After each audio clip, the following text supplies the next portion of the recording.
And this is the firm of Harrison Marang, as we're kind of dealing with the breaking news here. Third time in our show history, and they're all Blazers. Yeah. They're all big stuff. Number one show in town. As it was reported this morning by Sham Charania that Chauncey Billups, the head coach of your Portland Trailblazers, was arrested this morning by the FBI after a years-long investigation into a gambling ring. We had Ben Golliver on at the end of last hour, leading to the beginning of this hour. And he, first of all, he's one of the best in the game. Yep. And what he had to say, I think, in talking about where the league goes from here and the influx of cash and the influx of money that is coming into the NBA, that this was almost inevitable. Mm-hmm. But I thought he brought up a great point about how that inevitability comes about, in the sense of, is it a fringe player or is it an NBA Hall of Famer, head coach, NBA champion, Chauncey Billups? And it turns out to be Chauncey Billups is the guy that is involved in all of it. Yeah, and that's where this ultimately ends up falling, is what's the risk tolerance for taking all that money in? You know, he mentioned Michael Jordan buying the Hornets at a couple $100 million, and now the Los Angeles Lakers sold for a valuation of $10 billion. And the Celtics shortly behind them at 8. And so how much money is it worth to, quote unquote, sell your soul to an extent? Because if the implications and everything that is coming out of this as it pertains to Chauncey Billups, I mean, you're talking about a Pete Rose-esque scandal. Because if he was, it's not just the poker games, because there's other implications in there that he may have given tips, which it's just like betting on games, man. When you give the information out, you're looking at lifetime ban type stuff, and that this could end up being a nasty stain on the NBA, because this is not Jonte Porter. This is not a fringe guy. This is when you talk about not a rogue referee. This is when you talk. This is an era guy. That 04 Pistons team, like, tore down a Laker legacy. I mean, that is this is not just some guy on the edge. This is a guy that's well loved, well liked, well respected. He's a Hall of Famer. He's got a jacket, man. He played with one of our favorite all-time Blazers of all time in tearing down that Laker championship in Rasheed Wallace. In Rasheed Wallace, I think it's the thought of it being that high caliber and how much you're willing to go on this is huge. The Pete Rose situation that you bring up, this is where I'm starting to question. Because when Pete Rose was going through this, as an amateur baseball historian who's done a ton of research on Pete Rose and his situation, look, people knew. A lot of people, Johnny Bench knew that Pete Rose was gambling. And sometimes they'd go to Pete and they'd say, hey man, maybe lay off today. Or, hey man, why don't you take a step back? Or, hey man, don't get caught. Don't bet on us. Don't do something stupid. People knew what Pete was doing, and that was inevitably his downfall. Mm-hmm. Are you going to tell me that nobody knew? That's the question I'm starting to ask in the Blazer room, in that building. I'm not pointing fingers, but it's the question I'm going to ask. Is Chauncey alone on this, in the sense of nobody else knows that when you go play Brooklyn, you go play the Knicks, what Chauncey's up to that night? Does he turn to Tiago Splitter and say, hey, you want to hit this game with me? Does Tiago say no because he knows? Or does Tiago say no because he doesn't want to?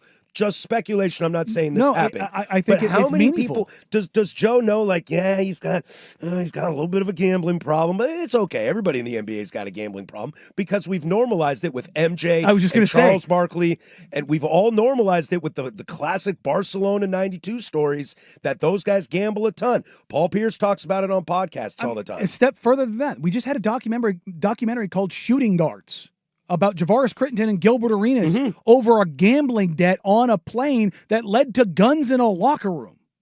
And Gilbert Arenas just got picked up in July? Implicated in a gambling scandal and card fixing.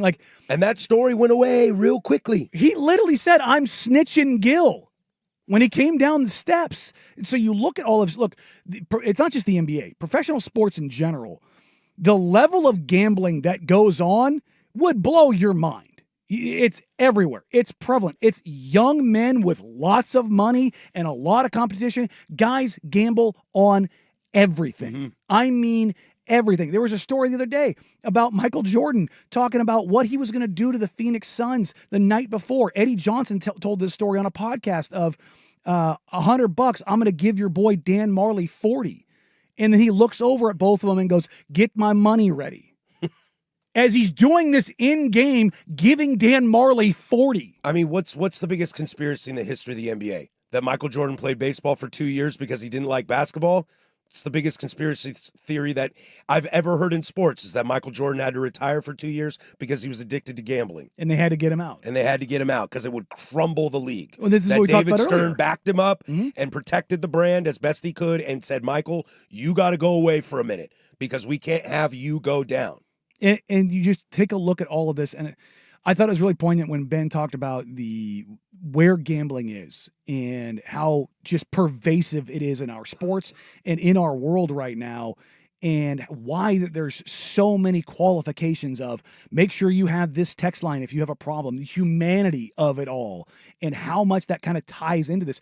Did guys know that Chauncey was gambling? Yeah. They had to have. And I mean, and I'm not just talking about gambling like in the general sense of like, these guys all golf. They change, like money changes hands on the golf course. A-Rod used to do underground poker clubs in New York all the time when he was a Yankee. Everybody knew he did. I'm not going to say they all do, but a lot of them do, and it's normalized. That's the best word that I can use for it. And you just kind of take, especially in the NBA. and it's just because Major League Baseball and the NBA, what do they both have in common? A lot of games, a lot of travel. And when you're spending that downtime on planes and you're going from city to city to city, what do you do? A lot of Tuesdays with some bad matchups that nobody really cares about and no one's paying attention and to. you pass time playing cards on the plane, or you got buddies in another city, or you have a layover in another city, and you know guys there. Look, whether it's gambling or it's strip clubs, John Morant, look, there's so many different things, the seedy underbelly of professional sports and what guys get into and what they do on a night-to-night basis, in between games, in between cities, on flights. This is the stuff that's going to come out of this, and I'm not saying it's accepted, but it is within the leagues. It is accepted. It's part of doing business. It's part of when you've got 20 to 28-year-old men with millions of dollars who are being told that they're the greatest in the world at what they do, but I don't know what to do with it. I'm going to open up this can, as it was asked on the YouTube chat. What do you think this all means for the casual fan? And I'll go first on it. You're in a real scary place here, because there's a lot of people out there already that aren't into this gambling thing. Look, Danny, of all the people, we're Portland Sports Leader here at the Fan Sports Network, all right? Everybody at this station except for me gambles. All right? Yeah. I'm the outlier in this. And I got you doing it just a little bit. I know, and I'm the outlier in this because gambling is not my thing. I probably relate to the average person on the street. You relate to the average sports fan that listens to our shows. So I'm the average person on the street. If I'm the guy that doesn't like gambling and somebody out there is thinking about going to a Blazer game and they're with me, I don't know if they're going to that Blazer game. Why do they want to be involved in something that just proves their point that gambling can tear your life down, as it just did the head coach of the Portland Trailblazers? The number of times I see in the YouTube comments or on Twitter or social media of, a game goes a certain way, one of the first things that I will see, it's rigged.